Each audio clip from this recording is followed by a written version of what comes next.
Os Segredos da Mente Milionária, de T. Harv Eker. Parte 1. O seu modelo de dinheiro. Vivemos num mundo de dualidades. Alto e baixo, claro e escuro, quente e frio, rápido e lento, direita e esquerda são alguns exemplos dos milhares de polos opostos que convivemos. Para que um polo exista, é necessário que o outro exista também. É possível haver um lado direito sem que haja um lado esquerdo? Sem chance. Portanto, se existem regras externas para o dinheiro, há também regras internas para ele. As primeiras envolvem aspectos essenciais como conhecimento comercial, administração financeira e estratégias de investimento. Mas não menos fundamental é o jogo interno. Vou fazer uma analogia com um carpinteiro e as suas ferramentas. Ter as mais modernas ferramentas é indispensável para ele. Porém, ser um carpinteiro de primeira categoria capaz de utilizá-las com a habilidade de um mestre é ainda mais importante. Eu sempre digo, não basta estar no lugar certo na hora certa. Você tem que ser a pessoa certa no lugar certo e na hora certa. Quem é você então? Como você pensa? Quais são as suas crenças? Quais são os seus hábitos e as suas características? Qual a sua opinião sobre si próprio? Quanta confiança você tem em si mesmo? Como é o seu relacionamento com as pessoas? Até que ponto você confia nelas? Você realmente acredita que merece ser rico? Qual a sua capacidade de agir apesar do medo, da preocupação, do incômodo, do desconforto? Você consegue ir em frente mesmo quando não está disposto a fazer isso? O fato é que o seu caráter, o seu pensamento e as suas crenças são os fatores que determinam o seu grau de sucesso. Stuart White, um dos meus escritores favoritos, apresenta a questão da seguinte maneira: a chave do sucesso é despertar a própria energia, pois isso atrairá as pessoas até você e, quando elas aparecerem, fature. Princípio da riqueza. Os seus rendimentos crescem na mesma medida em que você cresce. Por que o seu modelo de dinheiro é importante? Você já ouviu falar de pessoas que desabrocham financeiramente? Já notou que alguns indivíduos ganham rios de dinheiros e depois perdem tudo? Ou começam aproveitando uma excelente oportunidade e em seguida deixam o bolo desandar? Agora você sabe qual é a verdadeira causa desse problema? Por fora parece má sorte, uma oscilação na economia, um sócio desonesto, seja lá o que for. Por dentro, porém, a questão é outra. É por esse motivo que, se uma pessoa ganha muito dinheiro sem estar interiormente preparada para isso, o mais provável é que a sua riqueza tenha vida curta e ela acabe sem nada. A maioria das pessoas simplesmente não tem capacidade interna para conquistar e conservar grandes quantidades de dinheiro e para enfrentar os crescentes desafios que a fortuna e o sucesso trazem. É sobretudo por causa disso que elas não enriquecem. Um bom exemplo são os que ganham em loterias. As pesquisas mostram continuamente que, seja qual for o tamanho do prêmio, a maior parte desses felizardos acaba voltando ao seu estado financeiro original, isto é, a ter a quantidade de dinheiro com a qual conseguem lidar com mais facilidade. No caso de quem enriquece pelo próprio esforço, ocorre exatamente o contrário. Repare que, quando um milionário desse tipo perde a fortuna, geralmente ele a refaz em pouco tempo. Nesse aspecto, Donald Trump é um ótimo exemplo. Ele tinha bilhões de dólares e perdeu cada centavo. 2 anos depois, recuperou tudo e até conseguiu mais. Como se explica esse fenômeno? É simples.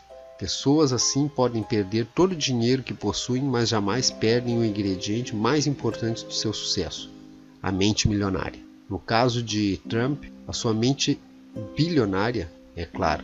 Você já percebeu que ele nunca poderia ser apenas um milionário? Como você acha que ele se sentiria a respeito do seu sucesso financeiro se o seu patrimônio líquido fosse de 1 milhão? Provavelmente arruinado, um completo fracasso financeiro. Isso acontece porque o termostato financeiro desse empresário está regulado para produzir bilhões e não milhões. Algumas pessoas têm um termostato financeiro programado para gerar milhares e não milhões. Outras têm um termostato ajustado para criar algumas centenas. Finalmente, existem aqueles cujo termostato financeiro está condicionado a funcionar abaixo de zero. Elas estão congelando e nem sabem por quê. A realidade é que a maior parte das pessoas não atinge seu pleno potencial, não é bem-sucedida. As pesquisas mostram que 80% dos indivíduos jamais serão financeiramente livres como gostariam e 80% deles nunca se considerarão de fato felizes. O motivo é simples.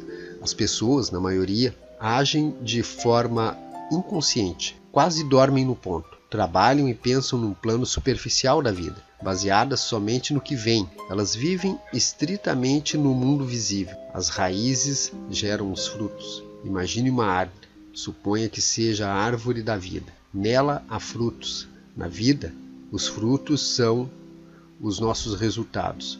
Nós olhamos para eles e não gostamos do que vemos. Achamos que os frutos que produzimos são poucos, muito pequenos, ou que o seu sabor deixa a desejar. O que tendemos a fazer então? A maioria de nós dedica ainda mais atenção aos resultados. Mas de onde eles vêm? São as sementes e as raízes que os geram. É o que está embaixo da terra que cria o que está em cima dela. É o invisível que produz o visível. E o que significa isso? Isso quer dizer que, se você quer mudar os frutos, primeiro tem que trocar as raízes.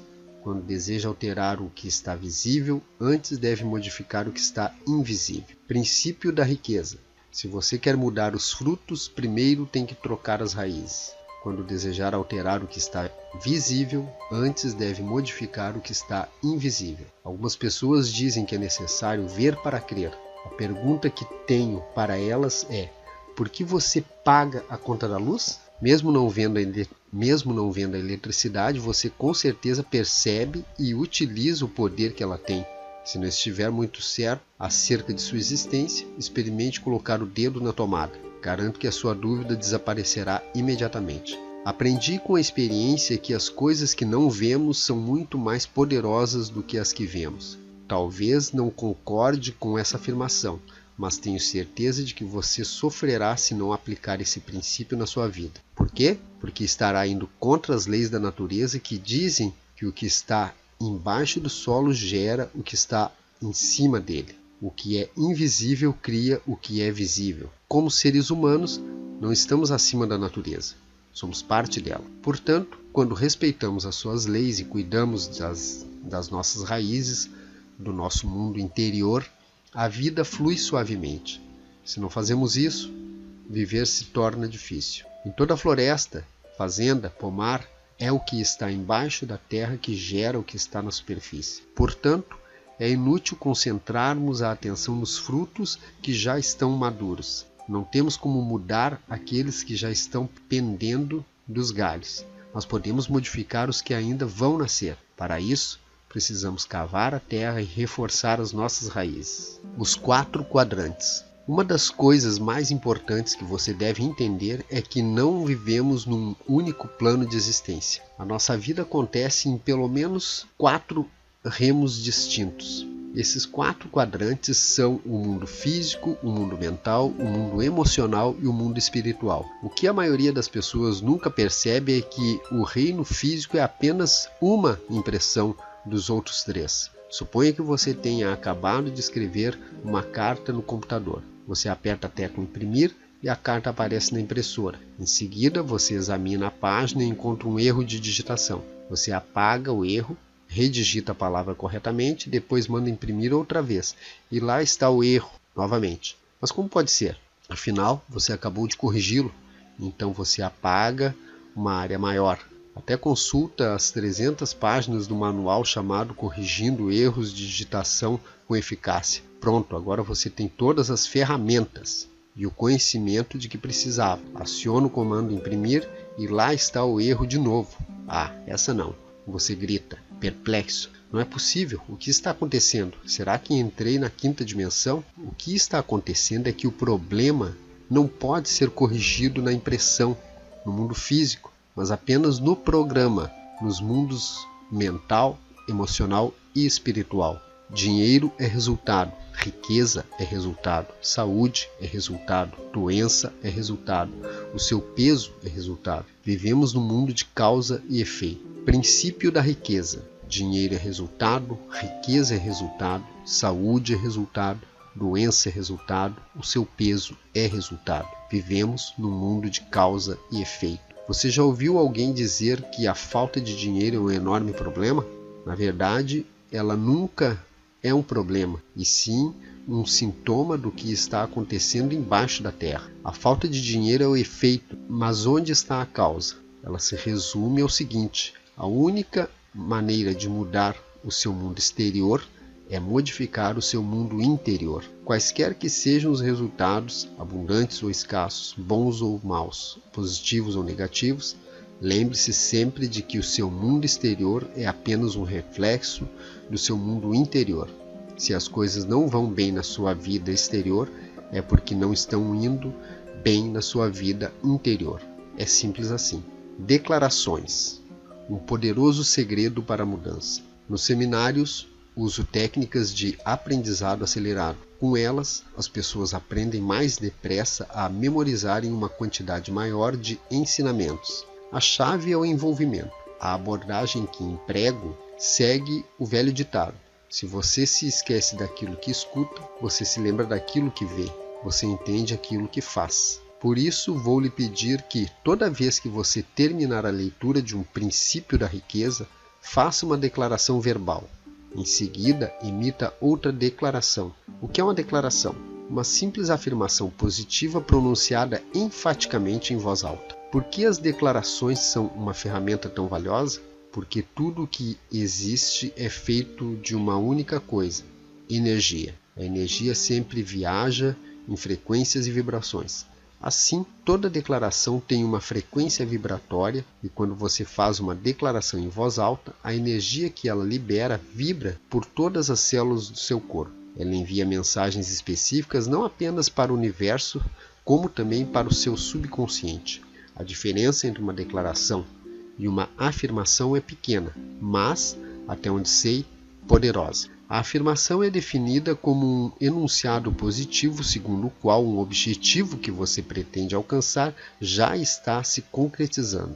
Uma declaração é definida como o anúncio formal da intenção de empreender um dado curso de ação ou de adotar uma posição específica. A afirmação diz que determinado objetivo já está sendo alcançado. Não a vejo com bons olhos porque, quase sempre, quando afirmamos alguma coisa que ainda não é real, uma voz dentro da nossa cabeça costuma responder: isso não é verdade, é lorota. Por outro lado, declarar não é dizer que algo já é real, e sim que temos a intenção de fazer ou de ser alguma coisa. É uma posição que a voz consegue aceitar, porque não estamos afirmando que é verdade agora, mas um propósito para o futuro. Uma declaração é também, por definição, formal. É uma emissão formal de uma energia que penetra no universo e percorre o nosso corpo. Outra palavra importante da definição de declaração é ação. Devemos executar todas as ações necessárias para que as nossas intenções se tornem realidade. Recomendo que você faça as declarações em voz alta todo dia, de manhã e à noite. Devo admitir que, quando ouvi tudo isso pela primeira vez, eu disse: sem esse negócio de declaração é muito artificial. Mas como na época eu estava quebrado, pensei: mas que diabos, isso não vai doer? E fui em frente. Como agora estou rico, não surpreende que eu acredite que as declarações funcionam de verdade. De qualquer forma, prefiro ser absolutamente crédulo e rico do que absolutamente incrédulo e duro. E você? Eu o convido a dizer: declaração. O meu mundo interior cria o meu mundo exterior. Agora diga: eu tenho uma mente milionária. Qual é e como se formou o seu modelo de dinheiro? Nos programas de rádio e de televisão de que participo nos Estados Unidos, sou conhecido por fazer a seguinte afirmação: em 5 minutos posso prever o futuro financeiro que você terá pelo resto de sua vida. Princípio da riqueza. Em 5 minutos posso prever o futuro financeiro que você terá pelo resto da vida. Como? Numa rápida conversa com uma pessoa, consigo identificar aquilo que chamo de seu modelo de dinheiro e de sucesso. Todos nós temos um plano de dinheiro e de sucesso inscrito no subconsciente. É esse modelo, mais do que todas as outras coisas combinadas, o que determina o nosso futuro financeiro. E o que é o modelo de dinheiro? Vou fazer uma analogia com o projeto de uma casa, que é o plano, ou o desenho pré-estabelecido para aquela construção. Analogamente, o modelo de dinheiro de uma pessoa é a sua programação, ou seu modo de ser pré-estabelecido com relação às finanças. Quero apresentar você a uma fórmula extremamente importante que determina como criamos a nossa realidade e a nossa riqueza. Muitos dos mais respeitados professores da área de potencial humano usam-na como base dos seus ensinamentos. Ela se chama processo de manifestação e tem a seguinte sequência: princípio de riqueza. Pensamentos conduzem a sentimentos, sentimentos conduzem a ações, ações conduzem a resultados. O modelo financeiro de uma pessoa consiste numa combinação dos seus pensamentos, dos seus sentimentos e de suas ações em questões de dinheiro. Como se forma então o modelo de dinheiro? A resposta é simples. Ele se constitui fundamentalmente da informação ou programação que a pessoa recebeu no passado, sobretudo quando era criança. Quais foram as fontes primárias dessa programação ou condicionamento? Para a maioria de nós, a lista inclui pais, irmãos, amigos, figuras de autoridade, professores, líderes religiosos, mídia e cultura, para mencionar alguns elementos. Vejamos a cultura. Sabemos que algumas sociedades têm formas próprias de pensar sobre dinheiro e de lidar com ele, enquanto outras fazem isso de um modo diferente. Você acredita que a criança já sai do ventre da mãe com as atitudes formadas em relação ao dinheiro, ou que ela é ensinada a lidar com ele? Acertou. Toda criança é ensinada a pensar e agir no que se diz respeito às finanças. O mesmo vale para você, para mim e para todas as pessoas. Fomos ensinados a pensar e agir de determinada maneira no que se refere ao dinheiro. Esses ensinamentos se transformaram no condicionamento, que são todas as respostas automáticas que nos conduzem ao longo da vida. A menos, é claro, que sejamos capazes de intervir e rever os arquivos de dinheiro que temos na cabeça. É exatamente isso o que você fará ao longo da leitura deste livro e o que venho ensinando a milhares de pessoas nos meus seminários. Eu disse que pensamentos conduzem a sentimentos, sentimentos conduzem a ações e ações conduzem a resultados. Nesse ponto surge uma pergunta interessante: de onde vêm os seus pensamentos? Por que você pensa de modo diferente das outras pessoas? Os seus pensamentos têm origem nos arquivos de informação que você guarda nos compartimentos de armazenagem da sua mente. Mas de onde parte essa informação? Da sua programação passada. É verdade. O seu condicionamento determina todos os pensamentos que surgem na sua mente.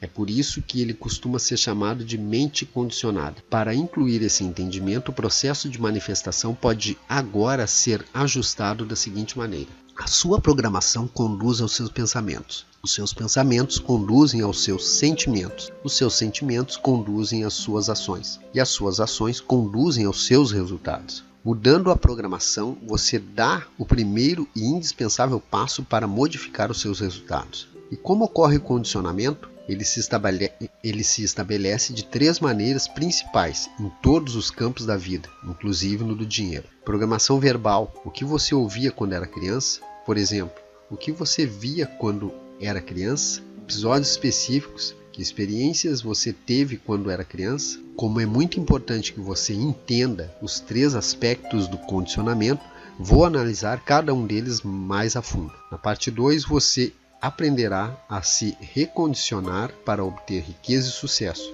A primeira influência: programação verbal. Na sua infância, que frases você ouvia a respeito de dinheiro, riqueza e pessoas ricas? Provavelmente algo como: o dinheiro é a fonte de todo mal, poupe para os dias ruins, os ricos são gananciosos, os ricos são criminosos, os ricos são desonestos, você tem que dar duro para ganhar dinheiro, não se pode ser rico e espiritualizado ao mesmo tempo, dinheiro não nasce em árvores, o dinheiro fala mais alto, os ricos ficam cada vez mais ricos e os pobres cada vez mais pobres. Isso não é para nosso bico, nem todo mundo pode ser rico, nunca se tem o bastante, e a infame frase: não temos dinheiro para isso. Na minha casa, toda vez que eu pedia dinheiro ao meu pai, ele respondia aos brados: você acha que eu sou feito de quê? De dinheiro?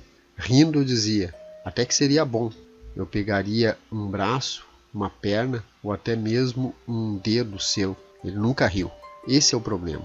Todas as frases que você ouviu sobre dinheiro quando era criança permanecem no seu subconsciente como parte do modelo que governa a sua vida financeira. O condicionamento verbal é extremamente poderoso. Por exemplo, um dia meu filho Les, que na época tinha 3 anos de idade, veio correndo até mim todo animado e disse: "Papai, vamos ver o filme da Tartaruga Ninja. Está passando aqui perto."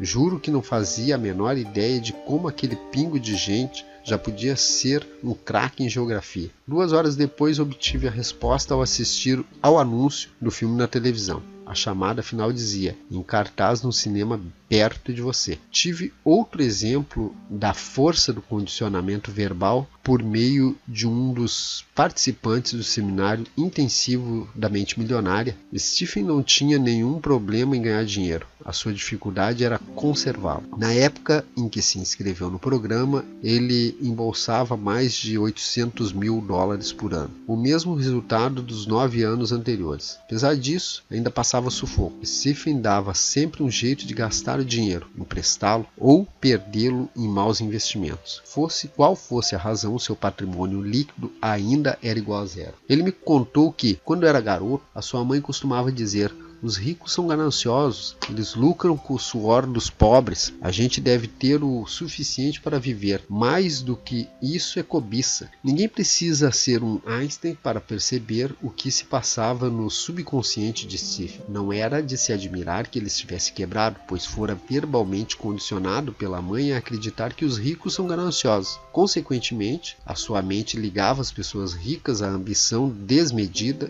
que é evidentemente má. Como ele não queria ser mau, o seu subconsciente lhe dizia para que não se tornasse rico. Stephen amava a mãe e não queria que ela o desaprovasse. É óbvio que, pelo sistema de crenças dela, ele não teria sua aprovação se ficasse rico. Assim, a única coisa que podia fazer era livrar-se de todo o dinheiro que excedesse o estritamente necessário para o seu sustento. De outra forma, estaria sendo ganancioso. Você deve estar pensando que, entre possuir riqueza e ter a aprovação da mãe ou de quem quer que seja, a maioria das pessoas escolheria ser rica. Nem pensar, a mente humana não funciona assim. É claro que o dinheiro parece ser a escolha lógica, mas quando o subconsciente tem que optar entre a lógica e as emoções profundamente enraizadas, as emoções quase sempre vencem. Princípio da riqueza. Quando o subconsciente tem que optar entre a lógica e as emoções profundamente enraizadas,